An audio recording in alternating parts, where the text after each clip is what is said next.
From the School of Life Foundation, this is another episode of What You Given, a broadcast based on the invitation, find what brings you joy and match it to the needs of the world. This becomes your gift. Everyone has something inside of themselves to give, and I want to know, what are you giving? In my interviews, we meet people from all walks of life. I am Jack Rolfe, and on today's show, we have Justin Keate. Hello, Justin. Hello, Jack. So good to have you on. Thanks for taking the time. Awesome. I'm excited. It's good to be here with you. I am excited too. And to start off the show on the top here, why don't you just share with those listening today a little bit about your family? Yeah, awesome. Thank you. Well, I have an amazing wife. We've been married almost 24 years. I have 6 awesome kids, 4 boys, 2 girls. My oldest daughter just got married this summer. My oldest son just got engaged a week ago. And my second oldest son received his mission call for an LDS mission to go to Japan about a month and a half ago, and he's going at the end of the summer. So my family's changing. We're growing up, and there's some big changes in our family, and it's fun and crazy, and we're doing good. I got a house full of teenagers and a cute little 10-year-old daughter who loves to dance, and an amazing wife that helps me keep it all together. So it's a lot of fun. My family's doing great. I appreciate you asking. Well, you bet. You have a marvelous family, and you're definitely in the thick of things right now with all of that going on, and trying to balance that. But I know you do a beautiful job. One side note I was just thinking of here that the listeners might be interested in knowing is your dear wife. Her family lived in my same neighborhood. We were basically neighbors where she was growing up. Yeah. And then when I met you 10 or 11 years ago through the School of Life Foundation, I didn't even realize that. I'm not even sure we made that connection for a while after that. But yeah, I said your name one time to my wife, and she said, "I love that guy. He is a close family friend, and he's an amazing guy." And I thought, well, if my wife says he's good to go, then this must be the guy I need to be working with on some of these projects. So, well, that was kind of her. Yeah, they love you. And sure. She comes from an awesome family herself. I agree. And so just kind of fun connection there. But that's right. I want to jump a little bit right into education. And in the intro, I've shared with people that you are currently a high school principal, and you've been on the advisory board from the beginning for School of Life Foundation. And over that period of time, I'm just continually in awe of the passion that you have for education. And it's not only just a passion for the academics part of it, but it's a passion to see every student that you touch improve their life and reach their full potential. And I'm not kidding, folks that are listening. That's who we're talking to today. And so I want to get a little bit behind that. Justin, could you share with us today, first of all, what got you into the education field, and what how you've progressed up until this point in your career, and what your philosophy is behind it? Yeah, thank you. I appreciate that. Well, this is my 21st year in education. I've been the head principal here at the high school here for Desert Hills High School in St. George for 3 years. I was the assistant principal for 8.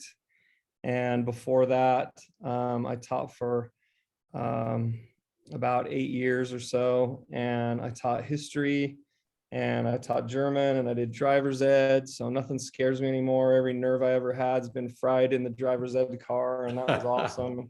I loved it. I was actually originally kind of heading in the route of physical therapy, which is, I don't know what you do. That's what my father did for 38 years. And there was just, the timing was just kind of off when it was time to really kind of decide that's what I needed to do. And there was something in me, always just wanted to teach, just thought, I love working with kids. I'm real passionate about that. I feel like that's really my purpose, and maybe calling in life, I guess, is just working with youth. And I love it. I used to tell my students, I can't believe they pay me to do this. I love teaching history. I love working with kids, and they don't pay teachers a ton, but I have a home and my kids eat food and have clothes, and there's cars in the driveway, and I love it. It was so fun to get into education. So that shift to go to teach was one that happened really natural and easy, and I've loved it ever since then. So it's been awesome to spend a lot of years teaching in the classroom, and then went back and got my master's degree in educational leadership. And pretty young, I mean, I don't taught, I think 8 years or so, pretty young, got an opportunity to be the vice principal at the high school here. I was 33 when that happened, and it was a big school, had just opened and growing. And that was awesome. That was a different busy and a different kind of section of education, to go from the classroom to go to more of a leadership and administrative role. But the opportunities that presented me to work with kids, in some tough situations, was really a cool challenge. And it was fun to be able to do try some new things, do some innovative things, and dig in a little bit to really try to make a positive difference with these kids any way that I could, and get proactive doing that. The first few years was just kind of learning the job, and the more I worked with kids and the different situations, and I thought, oh, I'm so tired of being tired of being reactive to things. I want to be proactive. I want to try new things. I want to do some stuff that schools haven't tried before. And I know that schools can do more in certain areas with kids, with discipline, or trying some new things. And so that's kind of what brought us together. I was put in charge of, some the attendance problems. When the kids have a lot of attendance issues, they would have to, pay and go to this like Saturday school, or I don't even know what it was called anymore. I don't know if you remember what it was called, but it was restitution. Restitution. That's it. Yeah. Yeah. They'd have to go do restitution. They'd pay money and go sit there, and it was kind of a forced study hall. And I was just, looking at all kinds of kids in there, right? Like, I'm looking at Sterling Scholar students and 4.0 students, and kids that are barely hanging on, or, a step away from dropping out of high school that really needed some help. And I just thought, gosh, there is something better than this. There is more that we can do here. And, looking into, one nice thing is the assistant principal or the principal of a school is you have some flexibility to look into some programs and doing some things different. And nobody was really doing anything different or innovative with that. And when I heard of the School of Life curriculum and met you, I was like, yes, this is it. This is what I have to have. We've got to get this in the school. We've got to get some positive messages, some motivation, some goal settings. We can do more to help build a better student here. And your curriculum with the School of Life, and teaching some of those behavior skills and life lessons, was right on the money. And that's, I had this captive audience of these students. I thought, let's do this. Let's put this program in front of these kids and work out a deal where they can get out of restitution quicker if they choose to do this.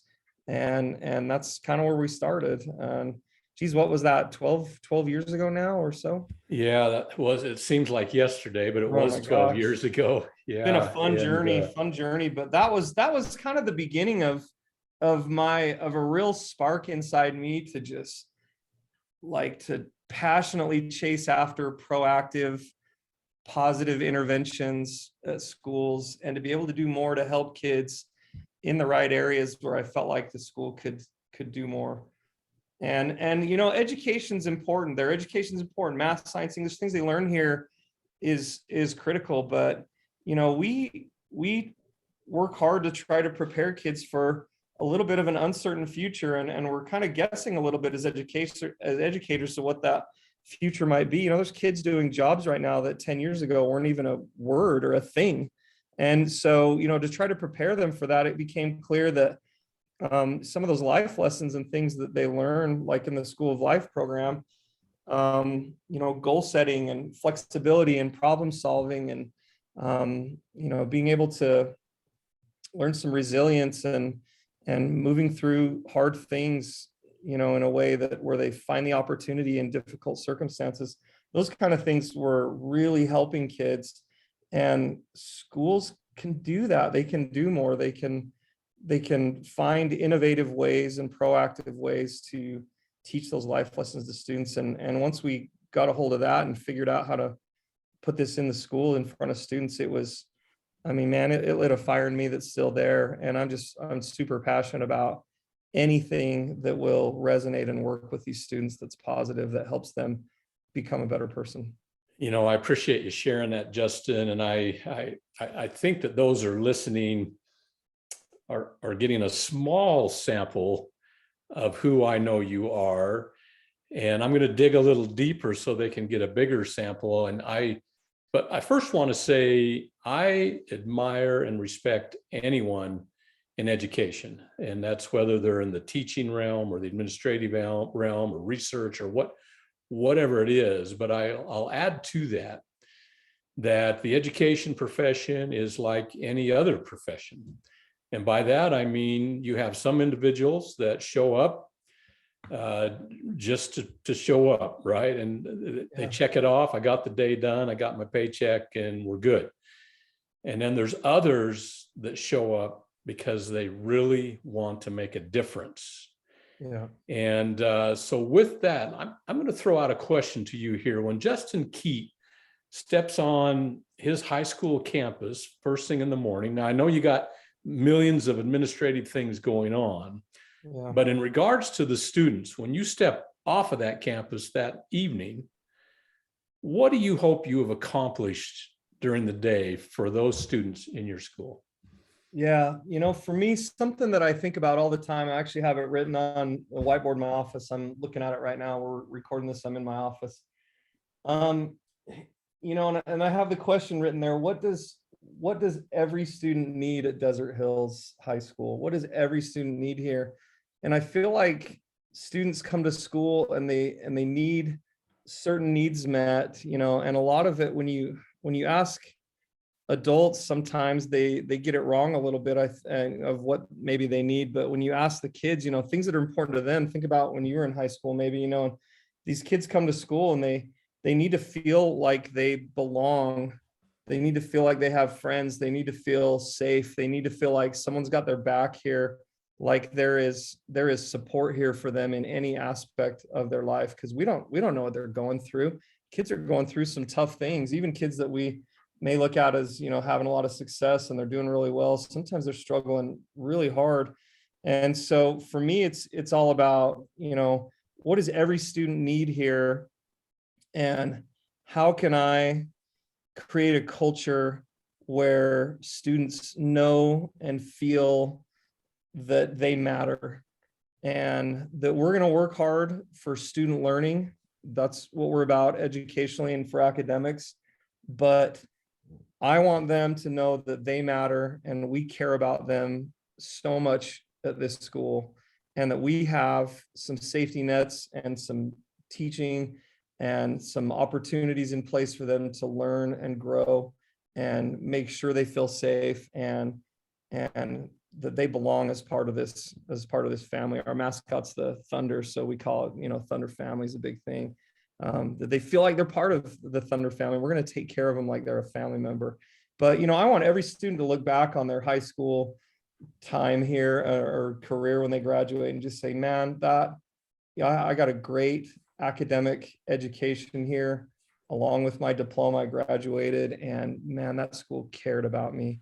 They cared about how I was doing, and I had some phenomenal opportunities to grow as a person. And when I had tough days or tough situations, there were some things in place there where that were pretty cool, where I knew that they cared about me. I can confirm that. I see awesome things coming out of your school with your students. There's been many programs you've implemented, and some just extremely innovative, and your students excel. Your school's received awards, and I know that's not why you're in it, but that shows some of the things you're accomplishing. Yeah. You have a real low dropout rate now at this Yeah. point. It wasn't that way in the beginning, but you've worked hard at that. And so thank you for what you're doing. And I know you are an ambassador too. You're always talking to other educators and other administrators, and Yeah. you're trying to share your influence with others. And I know you're always trying to learn from others too. And I appreciate that about you as well. I've never seen you think that you know it all or you've reached the top, because you're always searching, to learn more as well. And yeah, I appreciate that. And I just want to say real quick too, yeah, big shout out to teachers everywhere and educators everywhere. And my staff here, I love everyone gives 110% to these kids every day here. My poor staff, they just roll with me with all these programs and new things I want to try. I always just say, hey, something, anything that we try that helps and maybe saves, one kid or two kids is worth it. Something is something and nothing is nothing. If we try something and something works, then it's good. But man, my staff has just been phenomenal on rolling with me, trying some innovative things and programs. I think, oh, they're probably so tired of me piloting this program or that program, or hey, we're gonna put this wellness room in place, or hey, we're gonna try this after school thing for kids. And they are so good. They work so hard day in and day out for these kids. So shout out to the teachers and coaches and those educators out there that just give everything they've got to students every day, because it's happening and it's good. Yes, thank you. I echo that as well. And I want to go back to, you mentioned early on in life you were looking at the route of going into physical therapy, and then something sparked inside of you, as well as other things happening that led you down the education path. And on this show, we talk about that as your soul speaking to you, and you listening to it and following it. And it's this divine guidance we get. You mentioned you feel like it's become your purpose. I've shared before on the show that a quote from Mark Twain, that the two most important days in your life are the day you were born and the day you figure out why. And I think you've figured out why, and it's that purpose of what you're doing in education to change the lives of individuals, which ultimately changes the lives, right on down the line for generations when you do that. And so, you followed that path, and we talked then about, as you do that, you start to learn skills and talents that you have that you can use as you develop that purpose further. What do you feel are some of those skills and talents that you've been blessed with? We've all been blessed with different ones. And when I say that, what do you feel like brings you joy as far as a skill and a talent? Yeah, I appreciate that. I think for me, that's been something that I've worked really hard at and feel like I've gotten pretty good at, is just trying to be really empathetic and loving to people no matter what. Kids would come to my office as an assistant principal and sometimes as a principal here. And when they come to you, they're not in having the best day sometimes, or they're in trouble and they know they're in trouble, or there's something that they've done. And I used to think like, okay, I want to do, like, I just want to show this kid that I care and that they're loved and that they matter here. Like, I don't even care what they did really. I mean, you have to just deal with some things, and some things just have certain things that have to happen. But if I have any say over this, and we do a lot, is, what's the learning opportunity here? So something that I really feel like I've tried to work hard to be good at is being empathetic and connecting in a positive way, where I understand where they're coming from, and we're going to move through whatever that consequence is super quickly, if there even needs to be one. but we're going to find the positive here. We're going to find what can we learn from the situation, and then we're going to move on and be a better person for this. And so being able to just, you realize really quickly that you are in the relationship business here in education, and a lot of us are in our jobs. I mean, you might think you're even in physical therapy, what you do, or in healthcare, education, whatever you're doing, we're in the relationship business with people because we work with people. So having that ability to connect with people and have them feel like, man, this guy cares about me. And I used to love to just have them leave my office and think, gosh, that was completely opposite of how I thought that was going to go. That they were fair, they care about me. They want me to learn from this situation. That went really well, because I realized pretty quickly these students, a lot of times they're going through some hard stuff, and you never know anyone's, what they're dealing with until you know their story. When you get to know their story a little bit or what they're going through, man, it changes the way you look at the student. And I remember thinking, oh, some of these kids, like, oh, is this kid again? I'm just gonna, this kid's suspend this kid, and I'm gonna bust this kid, and whatever. And then I'd hear their story, or they'd be in my office, and you kind of understand what they're going through, whatever. And it just quickly turned into like, man, how can I help? What can I do? And seeing them through some different eyes of, I want to be here to mentor and teach as best I can. And let's find the good here. Let's get through this, and let's move on. And then found myself just, following up with these kids, how are you doing? And how are you doing? And what can I do? That was that spark to do more in the schools. Hey, I don't just want to be reactive and punitive with things with kids. I want to build them up, and I want to teach, and really just make them a better person. So something I've tried to work really hard at is just having that empathy for the situation, and trying to almost do the opposite and leave the students better than I found them, and really surprise them in some ways of like, hey, that was so much better than I thought it was going to be. And that's served me well. I've had some really positive reactions from students and parents when we've, been able to find the positives, learn lessons that we need to, and put it behind us and move forward better. I absolutely love that. Just kind of to briefly recap that, your talent, your skill is exuding empathy, and that you care for every one of the students in your school. And I'm sure the staff, feel that same way. And that becomes your gift to the world. And by sharing that gift, you're touching so many lives, and it makes the world a better place for all of us. Yeah. And I've had kind of a front row seat for 12 years to watch, as you've developed that further and further. And I can share with those listening today that this is not just a cliche response we're getting from Justin Keate, because he does live it, and he eats it, he breathes it, he drinks it, and exudes it. And so I definitely know that if I still had children in school, I wouldn't go wrong with having him sit across the desk from Principal Keate. So thank you, thank you for that. And so I'm going to shift that to the invitation we have that we go off of in this podcast is find what brings you joy. Yeah. And match it to the needs of the world. Now we just kind of heard what brings you joy and the need in the world. We're hearing, there's these students that are struggling, but how would you tie that together? How would you answer that when I ask you, find what brings you joy, Justin, and match it to the needs of the world?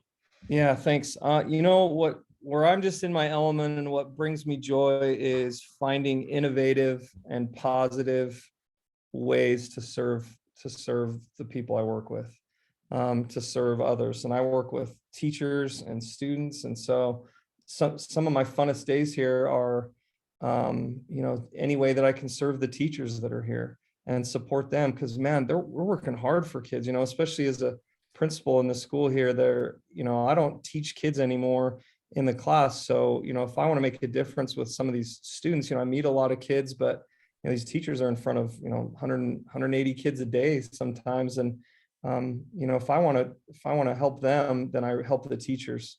And, really serving the adults that I work with and supporting them in innovative and positive ways. And the same thing with students, like, things like your School of Life Foundation, other programs that we've done, other things we've piloted here, positive behavior interventions. That's where I really feel like, hey, that is what I want to give. That's what I want to spend my time doing.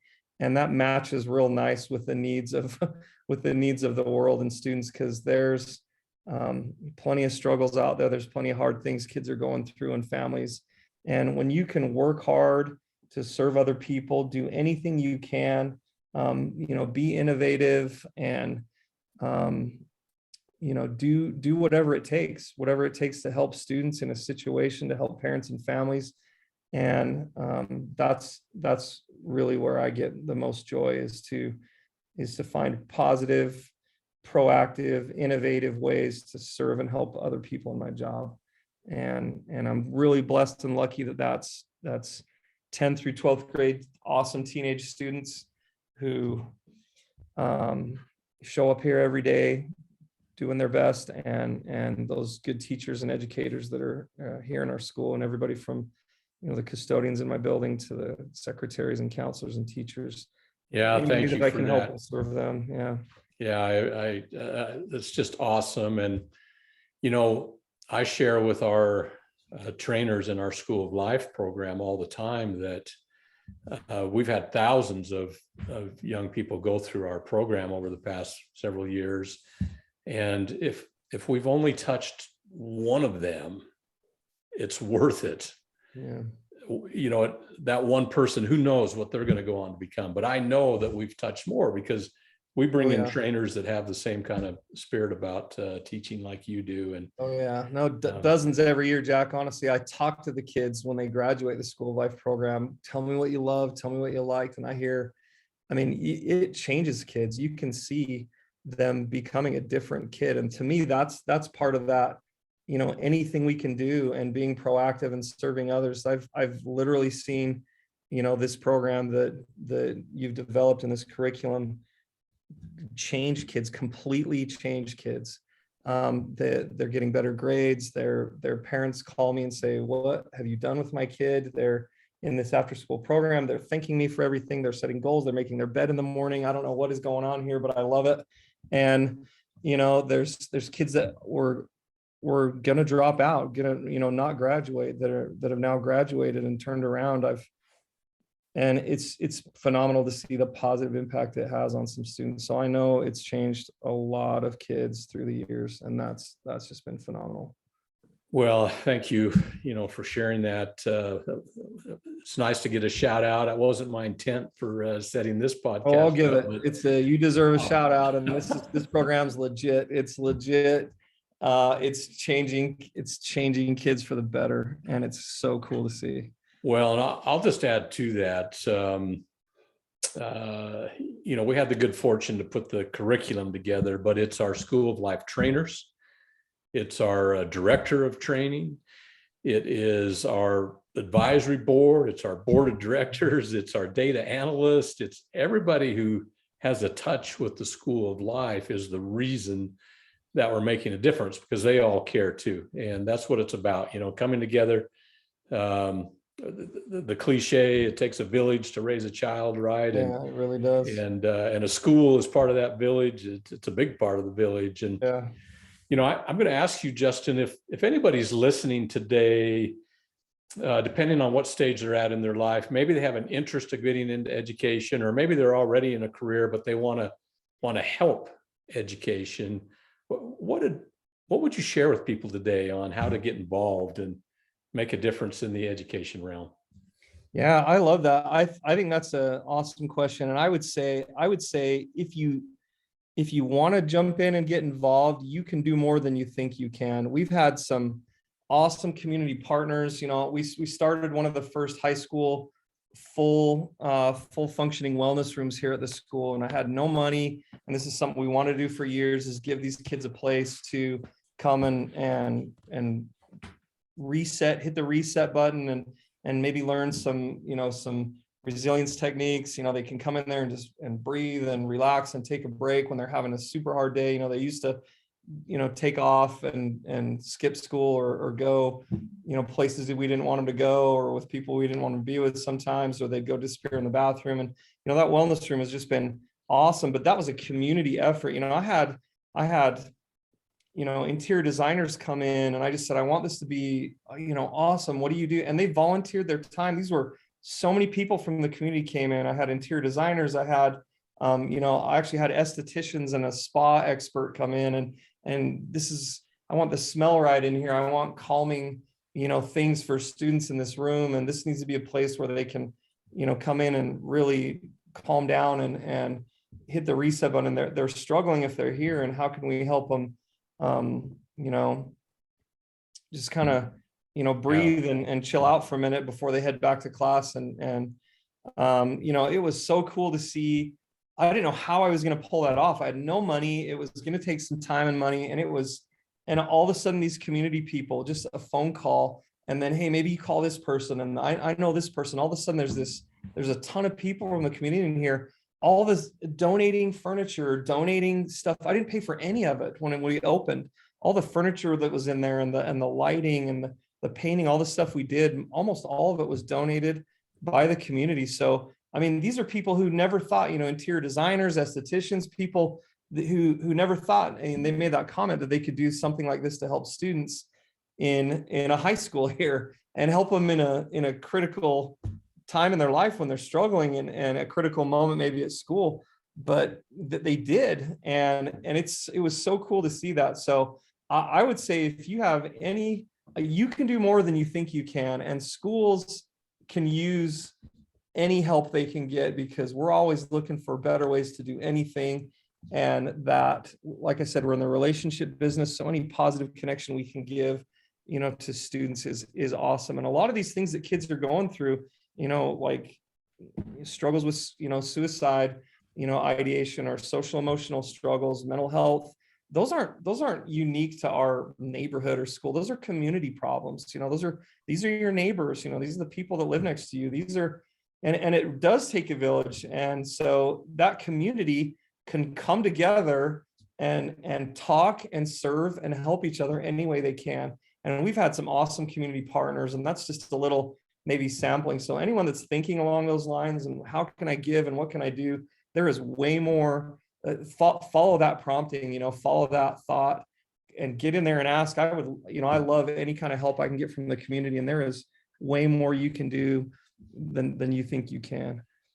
I'm going to pause there for a minute, Justin, and echo what you just said about following that prompting. So those listening today, while Justin was speaking about how you could get involved, if your soul whispered to you, and I'm thinking many of you are feeling that right now, that you have something you could give, or something you could offer, or a talent you could share with local school or somewhere in education, if you're feeling that, have the courage to act upon it, and act upon it now. Move forward. And you just heard from a high school principal that it doesn't matter what it is, but it can make a difference. And it might even be something new that sparks some, amazing things. So follow through with that. Well, before we started recording today, Justin, you and I were chatting a little bit, and we talked about the fact that the show goes about 30 or 40 minutes, and we're just getting started, right? I know it feels like it just started. And because you and I love so much helping young people, we both said that time's going to be over before we know it. And here we are. We're to that point. I'm sad because of that, but I'm excited as always. And my people that are listening here today know that when we get to the end, we have what we call the golden nugget question.